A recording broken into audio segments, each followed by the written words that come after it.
Voilà, donc bonjour à toutes et à tous. Merci à celles et ceux qui veulent participer à cette conférence d'ouverture de prendre place.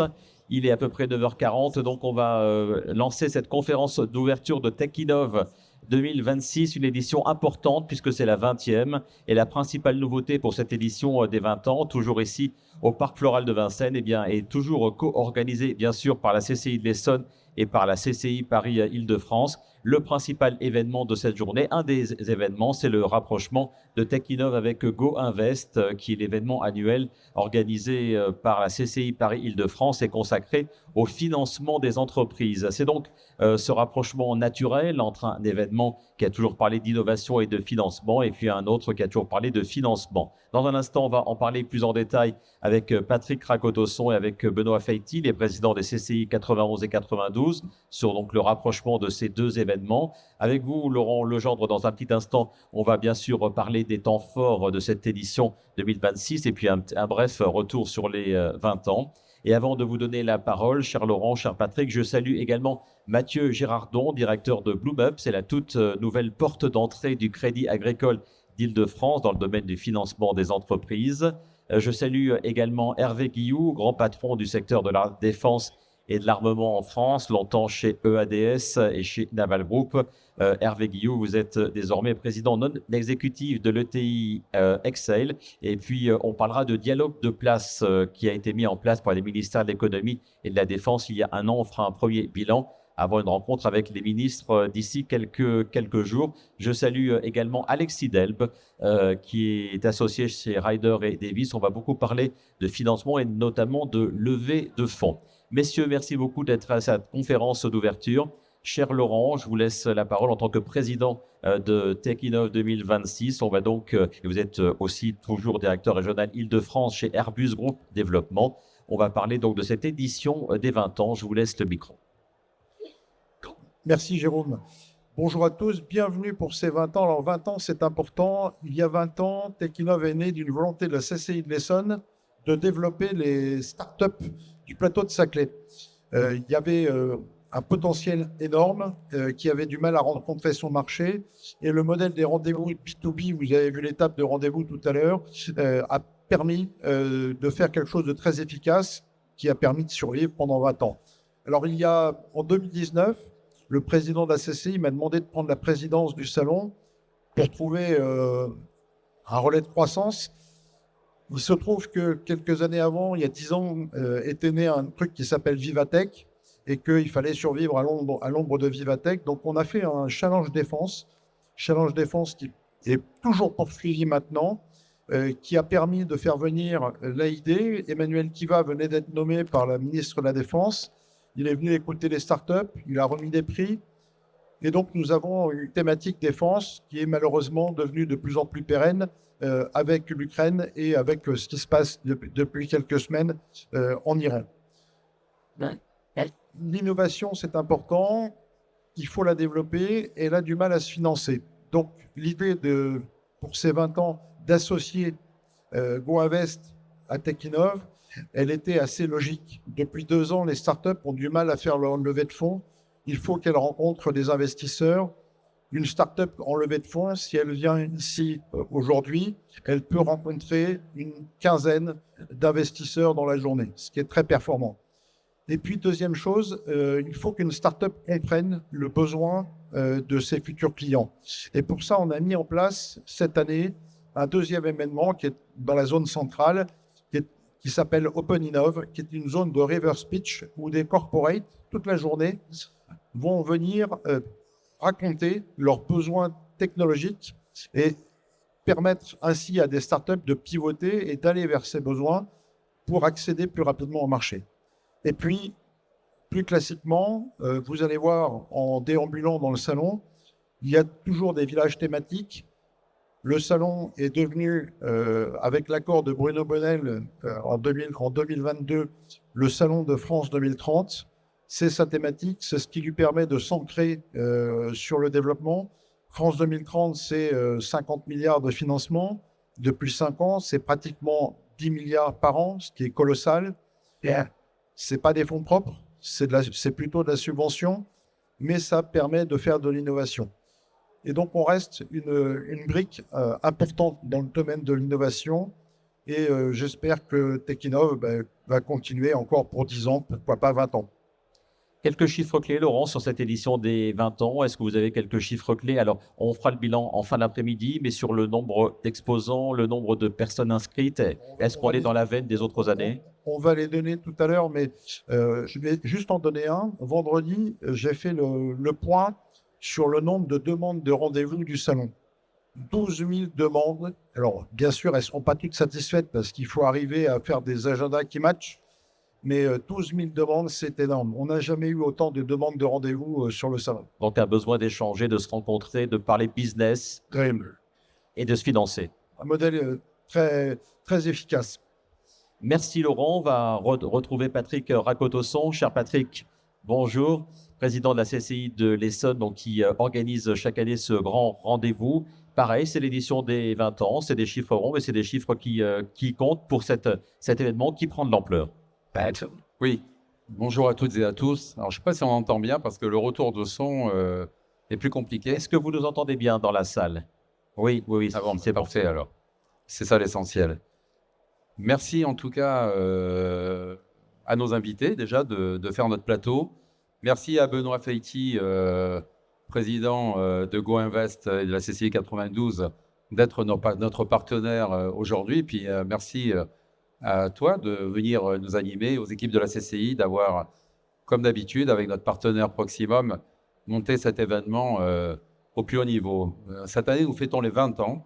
Alors 20 ans, un chiffre rond, comme tu dis, un chiffre symbolique, mais surtout un chiffre qui marque la signature et l'enrichissement de Techinov. Techinov, c'est un événement d'affaires qui trouve son public et qui s'ancre de plus en plus au fil du temps. Cette année, nous avons voulu, pour aller droit au but, structurer, augmenter encore la visibilité, la capacité de Techinov au service de ses partenaires. C'est pour ça que nous avons intégré des dispositifs structurants comme GoInvest, qui accompagne concrètement la levée de fonds, ou l'Open Innov, et qui accélère les collaborations entre start-up et grands groupes. Mais au-delà des formats, ce qui fait la force de Techinov, c'est sa dynamique collective. C'est sa capacité à rassembler un écosystème toujours plus large, toujours plus exigeant, toujours plus ambitieux. Et c'est là que se situe notre enjeu pour les années à venir. Techinov doit continuer à changer d'échelle. C'est là notre ambition. Il a vocation à devenir le grand rendez-vous national de l'innovation et des rencontres business. Un événement ouvert, fédérateur, qui rassemble toutes les régions, tous les territoires et qui reflète la richesse et la diversité de l'innovation en France. Et c'est cette journée que je vous propose de partager avec nous et dans laquelle vous allez pouvoir, au travers de vos déambulations, retrouver l'ensemble de nos partenaires et prospects qui vont faire la richesse de Techinov d'aujourd'hui et de demain. Et parmi les temps forts, comme chaque année, je ne sais pas qui veut prendre la main, c'est la remise des prix, mais donc c'est aussi les jurys, les ambassadeurs. C'est une nouveauté 2026. Ces ambassadeurs et leurs jurys qui vont donc désigner les lauréats des prix Techinov. Effectivement, je laisserai le président Laurent Legendre en parler plus simplement. Mais n'oublions pas une chose, en 2 mots, Techinov, c'est le rendez-vous de la fertilisation croisée. La fertilisation croisée dont on parle souvent avec Dominique Restineau qui nous rejoindra dans l'après-midi. Juste un mot encore, Laurent, voilà, sur ces prix, sur les jurys qui vont donc déambuler toute la journée pour remettre des prix, et cette année dans 8 catégories.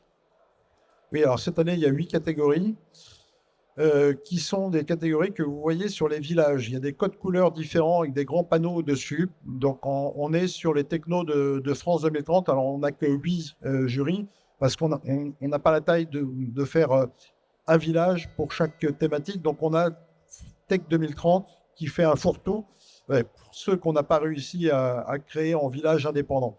Voilà. Mais c'est important, voilà, chaque année de les faire apparaître. Alors, je peux vous donner la liste. Donc, il y a défense et sécurité. Donc, c'est toujours notre thématique depuis 2019. Green Tech, Food Tech et Agri-Tech, Health Tech, transformation numérique, innovation francilienne, innovation régionale, qui sont deux 2 thématiques pour faire émerger ce qui arrive de nos territoires. Et puis Tech 2030, je disais le fourre-tout de France 2030. Voilà, merci beaucoup Laurent, merci beaucoup Patrick. À nos côtés, présence aujourd'hui également de Benoît Feiti. Bonjour, vous êtes le président de la CCI des Hauts-de-Seine et donc vous êtes aussi le président de Go Invest. Et je le disais, l'événement de cette édition des 20 ans, c'est le rapprochement entre ces 2 événements annuels, Tech Innov et Go Invest. Oui, merci beaucoup. Juste un petit mot sur Go Invest. Donc, vous savez que c'est un salon des financeurs qui regroupe en général une soixantaine de financeurs pour le dilutif ou le non dilutif. Bien évidemment, on va faire là cette année un petit focus évidemment sur le salon, sur tout ce qui est levée de fonds. Mais nous sommes présents, les salons Go Invest sont présents surtout en Île-de-France et évidemment portés par la CCI Île-de-France assez régulièrement. Donc cette année, nous avons déjà on a eu l'idée en fait de réunir en partenariat nos 2 salons, donc Tech Innov et Go Invest. On pense que c'est quand même intéressant de directement présent là où sont les porteurs de projets, les startups et les développeurs d'entreprises, de manière à ce qu'on puisse vraiment avoir le bon accord, d'être directement en face avec des solutions de financement extrêmement concrètes. Alors du coup, on a fait venir notamment sur le focus des levées de fonds, on a fait venir des business angels et on a fait venir quand même deux importants organismes dans ce domaine qui sont le Paris Business Angels et Badge, qui sont vraiment très référents dans ce domaine-là. Je pense qu'il y en aura d'autres qui viendront d'ailleurs sur le salon parce que ce salon devient de plus en plus attractif. Et sur les fonds d'investissement et notamment les fonds d'investissement de la techno, on a fait venir Yota, Seven Tours, StarQuest, Eiffel, voilà, et d'autres qui seront là également présents. On sait déjà qu'on a plus de 1200 rendez-vous qui sont pris là sur la journée, donc ça va très vite. Plus tous ceux, on a une structure qui permet d'accueillir des gens sans rendez-vous et de directement parler des projets de financement, que l'on parle d'amorçage ou évidemment de business development.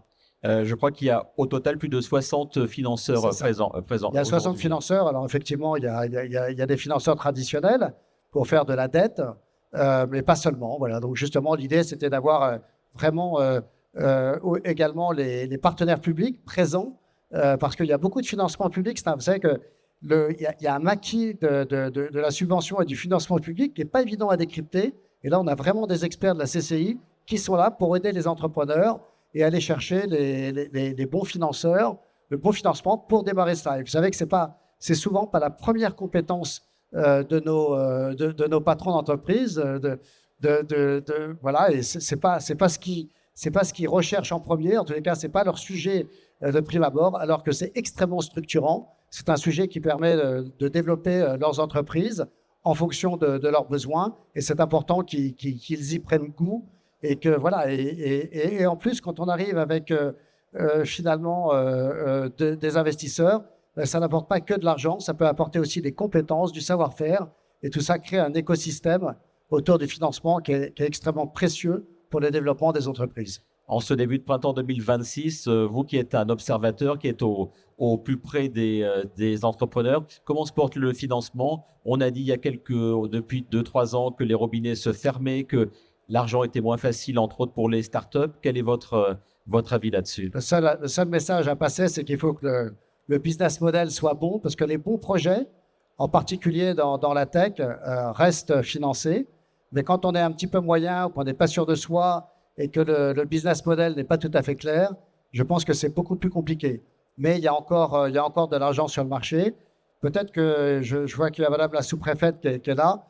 Nous pourrions aussi demander à l'État de bien accompagner, en tous les cas, le plus modérément fiscalement, parce que je pense qu'aujourd'hui, il y a quand même des craintes. Je ne vais pas vous dire le contraire. Je vais dire simplement la vérité. C'est qu'il y a un certain nombre d'investisseurs qui sont timorés parce qu'on ne sait pas quel est l'avenir de la finance en France. Et du coup, il y a un sujet un peu d'hésitation parce que le contexte que nous connaissons, et en particulier le contexte politique, n'est pas tout à fait favorable. Donc, le seul mot que je peux dire, et en résumé, c'est cash is king. Je pense que les entreprises qui ont du cash, ce sont les entreprises qui vont durer et qui vont passer cette période un petit peu compliquée. Et votre espace, Benoît Feiti, est juste, Ouais, juste à l'espace côté. est juste là. Voilà. Donc, on a 60 stands de financeurs qui sont présents et qui sont prêts à accueillir. Donc, évidemment, les porteurs de projets avec rendez-vous, mais également ceux qui n'ont pas encore de rendez-vous et qui se disent, tiens, finalement, je suis à Techinov. Voilà, on parle de cross-fertilisation. Je suis à Techinov et je peux regarder aussi ce que je peux trouver en solution de financement, que ce soit en amorçage ou que ce soit en développement. C'est le sens de ce rapprochement. Merci Benoît Feiti. Je donne la parole à Mathieu Girardon. Vous avez votre micro. Oui, Parmi bonjour. les financeurs, parmi les investisseurs, enfin parmi ceux qui financent, il y a les banques. Vous êtes le directeur de BloomUp, la banque de l'innovation du Crédit Agricole d'Île-de-France. C'est un dispositif qui est récent, qui a été lancé en octobre 2025 et vous le présentez en fait un peu comme la porte d'entrée des dirigeants de start-up vers le crédit agricole parce que peut-être qu'ils ne connaissent pas tous les dispositifs. Expliquez-nous ce qu'est BloomUp.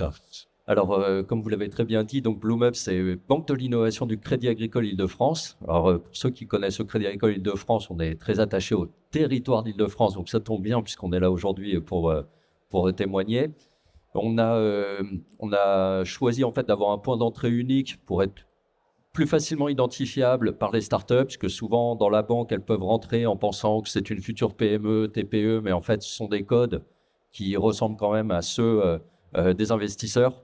Et donc, on souhaitait avoir des collaborateurs qui parlent déjà la même langue. Donc ça, c'est le premier point. On a une singularité chez BloomUp dans le paysage, c'est qu'on n'est pas un financeur généraliste, puisque nos domaines de prédilection, ce sont les transitions, donc environnementales, écologiques, énergie. Et la deuxième jambe de notre activité, c'est aussi la santé bien vieillir. Donc ce sont les deux sujets sur lesquels on intervient pour 90% des dossiers. Voilà quelques métriques depuis notre ouverture. Et on sent qu'on est sur du temps long. Voilà, c'est à peu près 400 dossiers reçus depuis l'ouverture début octobre. 400 dossiers reçus, combien de validés, combien d'entreprises accompagnées? Alors vous savez, c'est comme chez les investisseurs, je ne veux pas parler pour eux, mais on appelle ça le flux entrant ou le deal flow. On se positionne sur 5 à 10% des projets. Non pas qu'on ait fine bouche, mais je rejoins ce que dit M. Fetti. Les super projets, on y va clairement. Tous les projets ne se valent pas, donc on aime bien challenger les porteurs de projets et on ne s'arrête pas à une histoire de financement. Parce que d'ailleurs, ce n'est pas notre vocation en soi. Nous, ce qu'on souhaite, c'est des startups qui, demain, rencontrent leur marché et soient des sociétés pérennes. Donc, on a aussi un bout de l'aventure à raconter.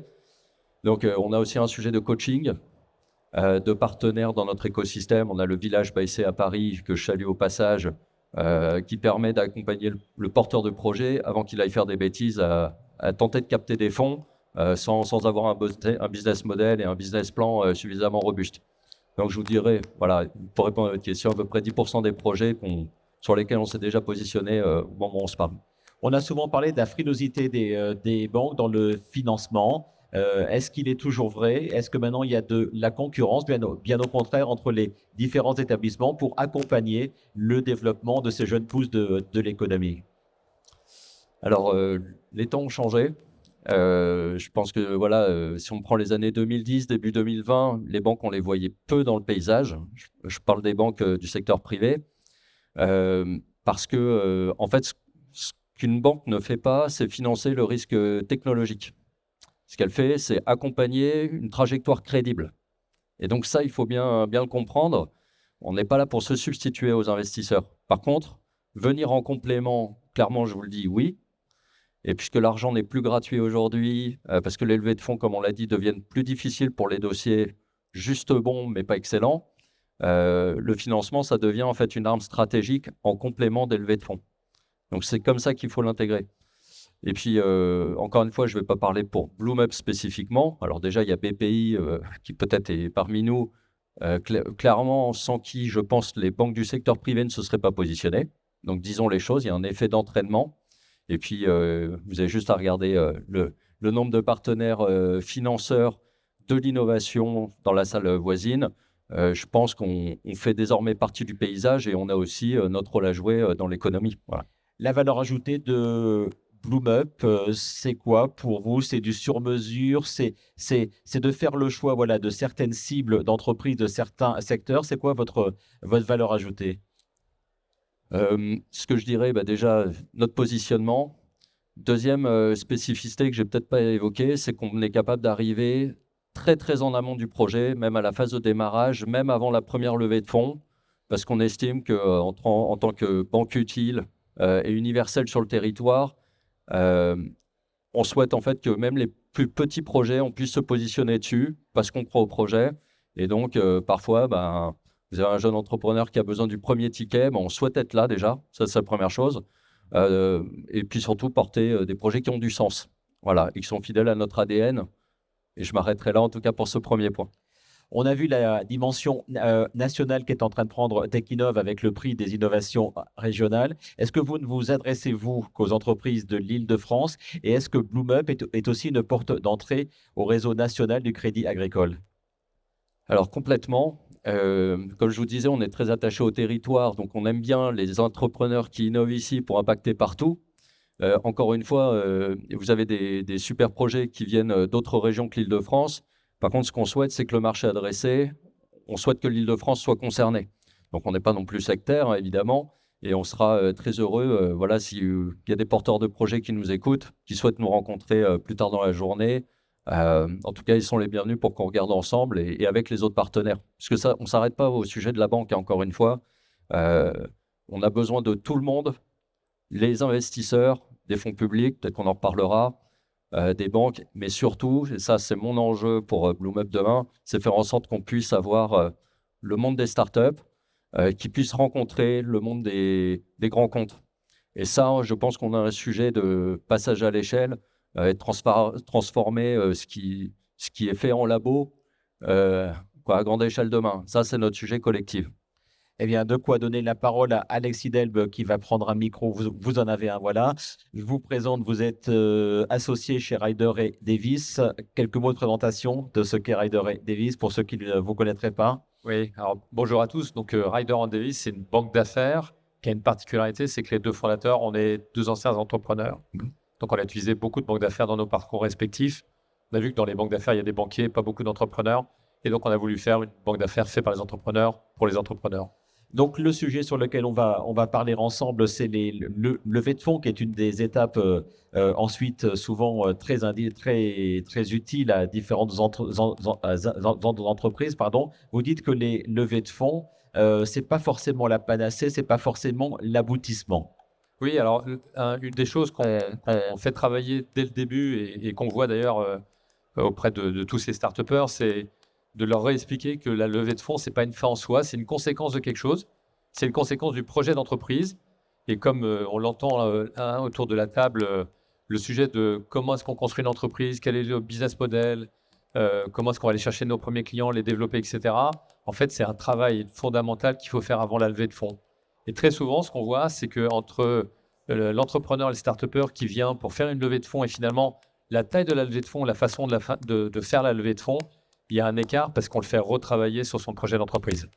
Mais vous dites quand même que des dispositifs de levée de fonds, en France, il y en a plein. Ils ne sont pas tous très connus, mais quand vous entendez que ça râle un peu, il n'y a pas d'argent, on ne se finance pas, vous dites, vous connaissez mal tout l'écosystème et les dispositifs qui existent vraiment en France. Oui, alors pareil, ça c'est un peu un sujet sur lequel on se bat régulièrement pour réexpliquer. En France, on vit dans un pays merveilleux sur la partie innovation où il y a des dispositifs un peu partout. Alors, il y en a beaucoup, ils sont très nombreux. Je salue d'ailleurs l'initiative du Crédit Agricole, qui est une des façons de répondre à ça avec un point d'entrée unique. Mais globalement, les entrepreneurs, très souvent, ne rencontrent pas les systèmes de financement. Mais en France, on a beaucoup de systèmes de financement. La BPI en fait partie, la région en fait partie. Il y a des dispositifs de prêt, il y a des réseaux d'accompagnement. Enfin, tous ces dispositifs sont là pour soutenir cette innovation. Et la France, c'est un pays d'innovation. Et la méconnaissance, elle est due à quoi ? Elle est d'abord due au fait qu'il y a un nombre de points d'entrée juste colossal. Donc, pour un entrepreneur, savoir où il va rentrer, par quelle voie il peut aller chercher du dilutif, des obligations. Enfin, à nouveau, il y a un nombre de dispositifs colossal. Pour vous donner un ordre d'idée, dans le monde, il y a 460 000 fonds. Je pense qu'il y a à peu près 3 000 fonds en France. Donc, rien que sur la partie dilutive, déjà, trouver le bon fonds qui correspond à l'état de développement, à la géographie dans laquelle on est, au secteur dans lequel on est, et puis éventuellement à des thèses un peu particulières d'impact ou de choses comme ça. Déjà, ça, c'est un vrai travail, mais ça, c'est que pour la partie dilutive. Et il y a un tas de dispositifs, les obligations French Tech à la BPI. Enfin, c'est souvent des dispositifs qui sont difficilement trouvés par les entrepreneurs. On va parler des spécificités françaises. Il a donc été dit qu'on avait une bonne innovation au sens général, qu'on avait de bonnes startups avec de bonnes idées, des bons et jeunes dirigeants, enfin pas que des jeunes d'ailleurs. Ensuite, il faut passer à l'échelle, il faut être une scale-up et c'est là que le bas blesse en France. Alors, vous avez un problème de micro, prenez peut-être celui de Mathieu parce que je ne sais pas si les piles fonctionnent bien. Oui, alors effectivement, un des sujets très souvent pour les startups, finalement, c'est de scaler. Et il y avait d'ailleurs eu un moment l'Assemblée nationale s'était posé la question, il y avait une commission parlementaire sur le sujet sur lequel j'avais d'ailleurs été interviewé. En fait, ce qu'on voit dans les startups, c'est que globalement, la fonction commerciale est souvent sous-estimée et elle est sous-estimée au démarrage. Très souvent, ce qu'on trouve, c'est des gens qui créent des startups avec de bons techniciens, éventuellement un bon marketeur, mais finalement très peu de business lead. Mais parce qu'on se bouche le nez par rapport à ça? Alors d'abord, il y a un premier sujet, c'est un sujet culturel. C'est le commerce en France, c'est un sujet qui est un peu tabou. Il y a un deuxième sujet qui touche aussi les entreprises, c'est que l'acte d'achat aux États-Unis, on parle beaucoup des États-Unis, c'est un acte d'achat qui est non sophistiqué, là où en Europe, on est plutôt sophistiqué, et en particulier dans les pays latins. Et donc la technique ou le savoir-faire commercial, c'est un savoir-faire sur lequel il y a très peu d'études, et les gens sont très très peu formés à ça. Et donc, qu'est-ce qu'on peut faire? Qu'est-ce qu'on améliore? Quels sont les points d'amélioration pour que toutes ces startups, soit elles ne meurent pas avant un certain nombre d'années, soit pour les plus brillantes, elles ne partent pas de l'autre côté de l'Atlantique ou dans d'autres pays? Alors déjà, il y a un premier mouvement de fond là depuis quelques temps, c'est qu'une startup en amorçage qui n'a pas de business lead, c'est quasiment impossible pour elle de lever. Donc aujourd'hui, il y a vraiment besoin d'avoir un tech lead et un business lead pour faire en sorte que cette startup elle puisse décoller. Ensuite, il y a des initiatives de formation ou d'accompagnement. Je suis également vice-président de l'IME, l'Institut du mentorat, qui dépend de la Chambre régionale d'Île-de-France. Et donc ça, c'est des dispositifs qui sont faits pour accompagner. À la BPI, il y a également tous ces accélérateurs qui sont là pour accompagner fortement. Je crois qu'il y a 1000 sociétés qui sont accélérées chaque année. Mais c'est un sujet de formation initiale et c'est surtout un sujet de prise de conscience de la part des entrepreneurs que la chose commerciale, c'est un sujet qui fait partie intégrante du projet d'entreprise. Et puis donc avoir sous les 3 à 5 ans maximum une visée internationale aussi. Oui, alors pareil, il y a des études qui montrent, c'est les fonds qui font ça, il y a des études qui montrent qu'une entreprise, une start-up qui ne s'internationalise pas dès le début, c'est-à-dire dans les 2 ou 3 premières années, en fait, elle n'arrivera pas à se développer à l'international parce qu'elle va avoir une structure de management qui n'est pas propre, au développement à l'international et parce qu'elle ne va pas savoir rayonner justement dans les pays étrangers. Merci Alexis. Je donne la parole à Hervé Guillou. Vous avez un micro, voilà, vous l'avez là. Je rappelle évidemment quelques-uns de vos faits d'armes historiques, ex-PDG de Naval Group. Vous étiez aussi chez EADS, l'ancien nom d'Airbus. Vous êtes actuellement, pour parler de la situation actuelle, président non exécutif d'Excel, une ETI de la Défense. Et puis vous co-présidez avec Philippe Brassac, qui était jusqu'à peu le directeur général du Crédit Agricole, Dialogue de place sur le financement de l'industrie de la défense. Donc, on va faire un zoom sur le financement de l'industrie de la défense. Vous allez participer, je crois, dans quelques instants à une table ronde sur le sujet. C'est quoi Dialogue de place donc, que vous co-présidez? Ma séance est neuve parce que quand ça a été lancé il y a un temps par Sébastien Lecornu et Éric Lombard, je ne savais pas ce que c'était non plus. Donc, on a appris en marchant avec Philippe, qui est devenu un ami. En fait, le sujet partait d'une observation très simple. On est rentré, ce qu'on appelle en économie de guerre, en 2022-2023, et il reste énormément de rugosité ou de manque de fluidité dans la relation entre le monde de la finance, aussi large soit-il, les banques, les assurances, les fonds, le coté, la bourse, le non-coté, et le monde de l'industrie de défense, qui sont deux mondes qui ne se connaissent pas et qui, en plus, avaient beaucoup de mal à se parler, puisque pendant les 15 années qui précédaient, avec la montée de la RSE, de l'ESG, des ONG, de la bien-pensance et ainsi de suite, il était devenu très difficile, notamment pour les PME et les ETI, pas trop pour Naval Group ou Dassault, mais pour les PME et les ETI, d'accéder finalement au financement dont ils avaient besoin pour leur croissance ou même pour leur BFR quotidien. Et il y avait énormément de blocages. Donc, je ne vais pas discloser toutes les conclusions puisque C'est le 9 avril. le nouveau ministre de la Défense, Madame Vautrin, et le nouveau ministre des Finances, Monsieur Lescure, vont nous réunir le 9 avril pour annoncer les conclusions de ce travail qui a duré 1 an. Mais quand même, quelques pistes sur Voilà, ce, en sur ce qui gros, s'est passé. on a essayé un petit peu d'explorer 3 thèmes. Le premier thème, c'est mieux financer. Mieux financer, ça a consisté, et ça, je pense qu'il faut rendre hommage au monde bancaire. On a, je crois, nettoyé à peu près tout ce qu'il y avait dans le monde des banques et des grands institutionnels comme petites phrases qui remplaçaient le droit, c'est autorisé ou c'est pas autorisé, par des notions du bien et du mal. Par exemple, les armes controversées. Ça n'existe pas, les armes controversées. On dit quoi maintenant alors? C'est interdit. Voilà, interdit. On a aussi beaucoup fluidifié avec des correspondants défense dans les banques et des correspondants dans les organisations professionnelles et à la DGA et au Trésor pour les banques, au secrétariat général de la Défense nationale pour beaucoup fluidifier les relations au niveau national, mais aussi au niveau régional entre 2 mondes qui ne se connaissaient pas. Deuxième axe de travail, ça a été plus financé. Donc là, il y a eu tout un travail assez scientifique qui a consisté à essayer d'évaluer sur les différents compartiments du jeu, que ce soit de l'equity, de la trésorerie court terme, du prêt, de la garantie export, enfin, tous les compartiments finalement du monde financier qui soutient les entreprises. Où étaient les demandes et à quel montant et quelle était l'offre. Finalement, là, je peux dévoiler quelques conclusions parce que le Trésor a sorti un grand papier, je ne sais pas si vous avez vu, il y a 2 jours, sur l'évaluation de la BITD, la base industrielle et technologique de défense. En gros, il y a toute la liquidité qu'il faut. D'ailleurs, la FBF a sorti un papier il y a 15 jours ou 3 semaines. Il y a 50 milliards, en gros, aujourd'hui d'encours de financement. Donc, la liquidité, elle est là. Elle est là. Bon, là-dessus, pas trop de problèmes. La perspective, en termes théoriques, elle est là. La loi de programmation militaire, on va quasiment avoir doublé les financements de défense en France en 10 ans. Et l'export, malheureusement, mais l'export, ça marche aussi en ce moment très, très bien. Et à Excel, on le sait bien, on fait 90% d'export.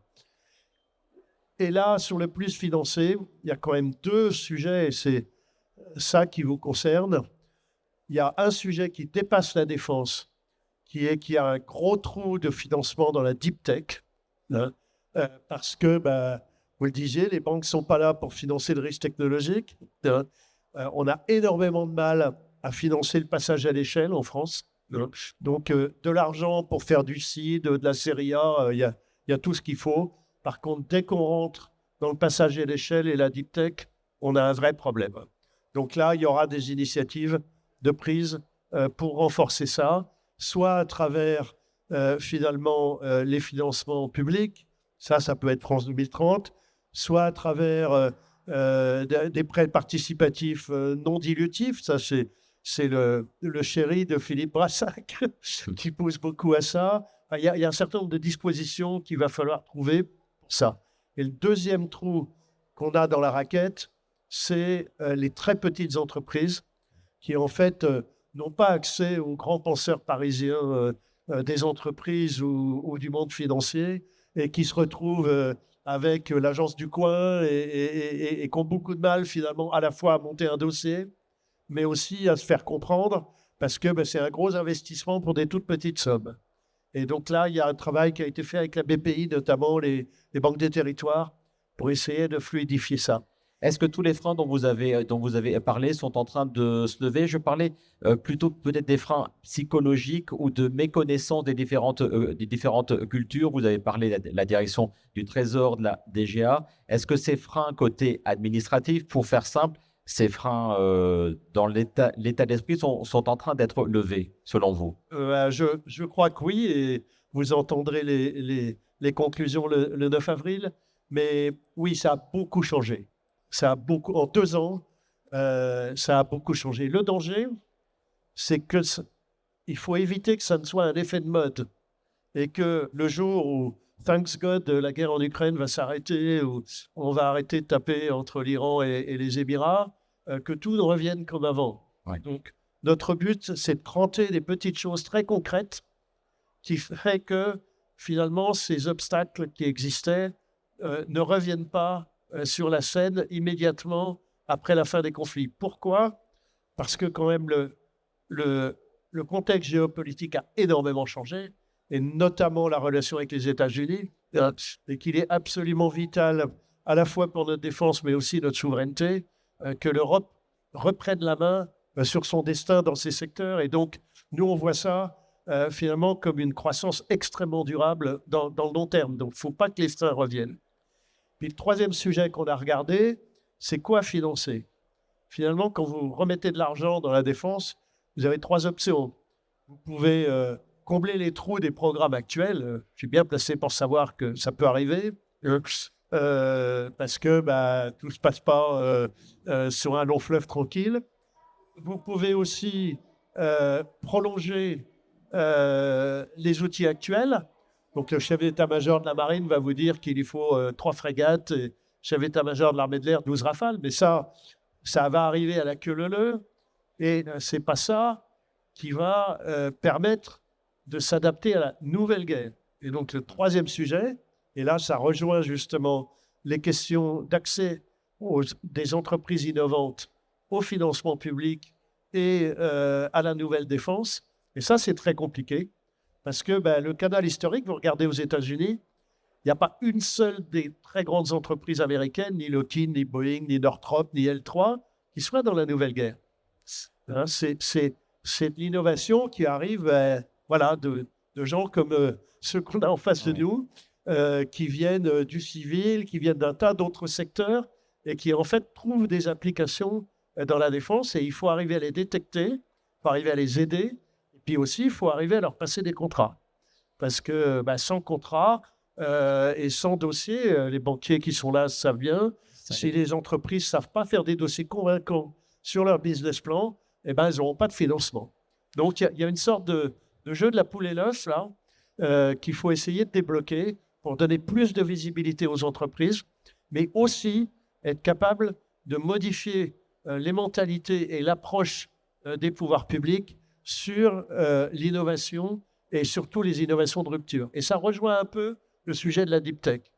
Et juste un mot, une précision, quand je préparais notre rendez-vous, nous serons, nous, au BFM Business, au salon Eurosatori au mois de juin, et je me suis aperçu qu'il y avait pour la première fois un espace dédié aux fonds d'investissement. C'est bien que les choses sont en train de changer quand même. Ça fait exactement partie de ce genre de dispositions qui ont été prises. Et donc, il y a plein de rendez-vous maintenant qui sont pris. Il y a un forum investisseur à la DGA auquel on a été inauguré avec Philippe au mois de juin dernier. On va faire un bilan, je pense, au mois de juin prochain. Il y a beaucoup de fonds d'investissement qui maintenant recréent des compartiments dédiés à la défense et à la souveraineté. Il nous reste à débloquer le sujet européen, qui n'est pas complètement fini. On travaille aussi avec la BEI et le FEI pour faire bouger le paquebot. Mais bon, c'est pas si simple. Mais ça vient. Voilà. Et en particulier parce qu'une grosse partie de la croissance ne se fera pas que sur la France. Hein. La France, c'est quand même un petit pays, mais qui a des atouts. Voilà. Mais qui a de nombreux atouts quand même. Si on veut vraiment faire du build-up, il va falloir, comme c'est souvent des niches, il va falloir être capable d'accompagner beaucoup d'entreprises à l'échelle internationale et notamment à l'échelle européenne. C'est ce que vous évoquiez tout à l'heure. Et ça, il faut le faire vite. Un dernier tour de table avec nos 3 organisateurs. Je vous donne d'abord la parole, Benoît Feiti. On vient de parler de beaucoup de solutions de financement et d'investissement. Ça justifie complètement vraiment ce rapprochement de TechInnov avec GoInvest. Exactement. Je pense que l'idée, c'est vraiment de développer l'offre de financement pour les TPE, pour les startups, pour les porteurs de projets. Et d'être au bon endroit, au bon moment. Je pense que c'est absolument vital. J'ai vu qu'il y avait un petit peu de monde dès l'ouverture, Ouais. donc c'est très bon signe. Et je pense que aujourd'hui, les porteurs de projets comprennent que le financement fait partie de leur stratégie moyen et long terme et que c'est absolument fondamental. Donc moi, je suis très heureux de cette association, voilà, de ce partenariat entre nos deux salons. Et j'espère bien qu'on pourra reproduire, on fera le bilan, qu'on pourra reproduire ce type d'initiative. Je pense que GoInvest doit être présent voilà, directement, physiquement, pour les patrons d'entreprise. Le mot de la fin, on va finir cette conférence d'ouverture avec vous. Patrick, Laurent, un petit mot de la fin sur tout ce qu'on a entendu et qui est le prélude à tout ce qui va se passer dans cette journée. Oui, je crois que cette journée, vous allez la découvrir les uns les autres, dans sa force, dans ses surprises. Je rejoins Benoît sur l'importance et l'intérêt d'avoir rapproché nos deux événements, parce que c'est toute l'ambition de cette journée. En une journée, réunir plus de 200 exposants, générer plus de 15 000 rendez-vous, permettre à nos visiteurs, je rappelle quand même qu'il y a 20% d'Essonniens, 60% d'Île-de-France et 40% de gens qui viennent de toute la France. Donc, il faut arriver à offrir et à permettre tous ces rendez-vous concentrés dans cette même journée. Alors, rendez-vous concentrés, mais il y aura une suite, bien évidemment. Techinnov démarre sur une journée et ensuite continue tout au long de l'année, bien évidemment. C'est parti, Laurent. Donc, on y va. Enfin, c'est déjà parti. Nous, on se retrouve dans 1 heure pour la première partie des remises de prix. Voilà. Mesdames, Messieurs, merci beaucoup d'avoir assisté à cette conférence d'ouverture. Merci à nos participants. Et donc, place aux différentes conférences, rendez-vous. Merci à vous tous. À tout à l'heure.